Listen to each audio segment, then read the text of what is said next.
Man, oh man, Democrat and future Speaker of the House, Hakeem Jeffries, crushed Donald Trump and the MAGA Republicans in this brand new 60 Minutes interview he did. So tonight, Jeffries sat down with journalist Norah O'Donnell, and they were talking about a variety of things, but in particular, the upcoming 2024 presidential election and races down the ballot. And O'Donnell asked him a very specific question. How important is reproductive rights in this upcoming election? And not only did Hakeem Jeffries talk about that incredibly important issue, but he also listed the variety of different rights and programs that Republicans and Donald Trump are trying to come after if they win in 2024. It is such an amazing answer, and it really sums up the Republican platform for this upcoming election. So I'm going to show you that clip of Hakeem Jeffries just going in on these MAGA Republicans. But before I do so, please make sure to subscribe down below. It goes such a long way. I greatly appreciate the support. But here's that clip of Hakeem Jeffries. How big of an issue will abortion rights be this election year? It's going to be an incredibly significant issue because on its own, it's about freedom. And the extreme MAGA Republicans have set in motion the erosion of reproductive freedom. We're going to fight for it with everything that we've got at our disposal. If Roe v. Wade can fall, anything can fall. Social Security can fall. Medicare can fall. Voting rights can fall. And God help us all, but democracy itself can fall. If Roe v. Wade can fall, then anything can fall. Yeah, exactly. So perfectly said by Jeffries, because look, the 2024 election is not just about one issue. This is not just one big thing that everybody's thinking about for this upcoming election. No, on the contrary, it is a laundry list of issues that Republicans are trying to come after, whether it be federal programs, as he mentioned, like Social Security, Medicare, Medicaid, food benefits, or just rights, just basic human rights. We know abortion's gone because of Republicans. Now they're trying to come after things like contraception, trying to make it harder to get birth control. They're trying to come after the pill. They're trying to come after gay marriage. All of these things, as he mentioned, if Roe v. Wade can fall, all of these other things can fall. This isn't me being hyperbolic. It's not Hakeem Jeffries being hyperbolic. It is the truth. All the way up to the Supreme Court, they acknowledge this reality. I'm sure you all recall that when Roe v. Wade was overturned, in his concurring opinion, Clarence Thomas wrote that the cases that legalized contraception and the case that legalized gay marriage need to be looked at again. No, I don't think so. Actually, I'm good. I think we'll keep those rights for the people of the United States. We'll keep those federal protections. Sorry, Clarence. Insanity. So all this stuff is on the table. Everything and anything Republicans are willing to go after if it scores them some political points. As long as it's beneficial for their party, they'll do it. If it hurts the American people and people who just want to exist, they don't care. They do not care. That's why this election is so important among a variety of different things. A variety of reasons as to why it is so important that Joe Biden and the Democrats get reelected. And I'm just a 21-year-old and I can see this. I can see the impending danger of MAGA and Donald Trump and the Republicans. And as Hakeem Jeffries stated at the end there, if all of this can fall, all of these different things we know are on the chopping block for Republicans, then our democracy can be part of that too. And it's already starting.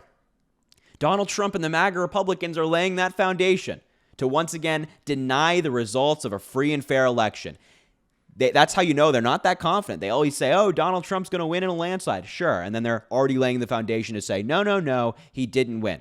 And this is especially present in an interview that Donald Trump recently did where he would not commit to accepting the results of the 2024 presidential election. Seriously, where have we heard this tale before? Oh, that's right. Literally every single election that Donald Trump and the MAGA Republicans are involved in. From like your state races for a school board all the way up to the presidential election, MAGA Republicans will say, oh, it wasn't fair because I lost. If I won, it was perfectly fine. But if I lost, it's not fair. And Donald Trump, the main perpetrator of these lies, is doing it again. So here is this New York Times article covering this story. Donald Trump, repeating his 2020 election lies, tells a Milwaukee newspaper that he will not commit to accepting the 2024 outcome. Right from Donald Trump's mouth. He's already doing it.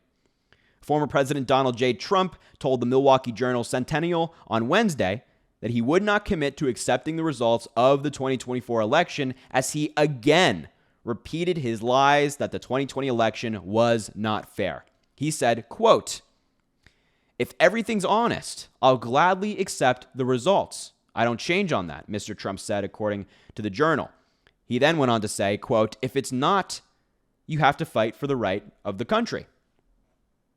This is the exact same thing he said in 2016, the exact same thing he said in 2020, and he's doing it again.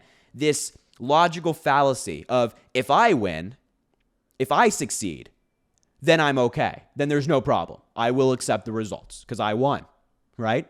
But if I lose, then we're going to put the country back into chaos. We're diving headfirst into the deep end of anti-democratic lunacy extremism, and we're going to do it again. We're going to do it again. That's what he's saying. It's this incredibly fallacious argument that all of these MAGA Republicans have adopted of, if I win, it's good. If I don't, well, there must be something going on there. Or how about, maybe you guys just aren't popular. I don't know if they've considered that one. God. But the article goes on to say, when in a recent Time article, when pressed about what might happen should he lose, he said, quote, "If we don't win, it depends. It always depends on the fairness of an election." This is specifically referencing political violence. He's like, hey, if you lose, will there be political violence? Would you encourage people not to do that? And he says, well, if we don't win, it depends. It always depends. Give me a break. They're doing it again, folks. They want the chaos. They want the chaos. Donald Trump and the MAGA Republicans are trying to hurt our democracy again. And as Jeffries talked about, it can go. It's on the table for Republicans. If it helps them and helps their party, whether it helps you and I, it's on the chopping block. We have to take that incredibly seriously, along with, man, there's so much to focus on, isn't there? It's hard to keep it all on track. I struggle with it, thinking about all the things that Republicans are trying to come after. But on top of the democracy issue, there's abortion rights, as we mentioned. There's Medicare. There's Social Security. There's climate change. There's healthcare. There's gun control, contraception, gay marriage, voting rights.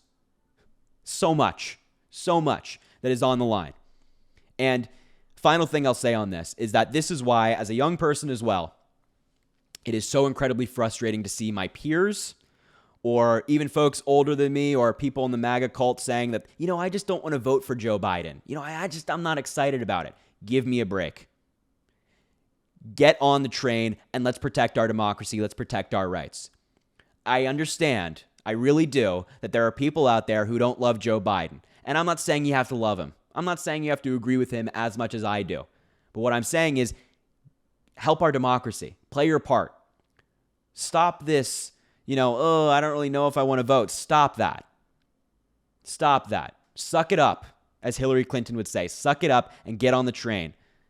And look at your neighbor, look at your friend, look at your girlfriend, boyfriend, cousin, whatever it is, and recognize that this election is not just about you and how you feel, but rather it's about everybody around you. It's whether your gay friend can exist. It's about whether your sister can get an abortion if she needs to. It's about whether you can go to college or you can cast a vote in the future. It's about whether folks like me and my generation have a planet to live on in 80 years from now. Incredibly frustrating. There's so much on the line. But as I said, I'm still optimistic. I really am. Because I see so many incredibly smart people in the comments section, people I talk to every single day, where they keep me motivated. So to end on a positive note, we can still do this. Not we can still do this. We will do this. Anyway, I'll end the video there. Thank you so much for watching. I greatly appreciate you being here. Make sure to subscribe down below. Comment. Let me know what you think about all this. Genuinely, I'm very interested in your input. Also, drop a like on the video as well. Share it with anybody you think needs to see it. And as always, I hope you have an amazing rest of your day.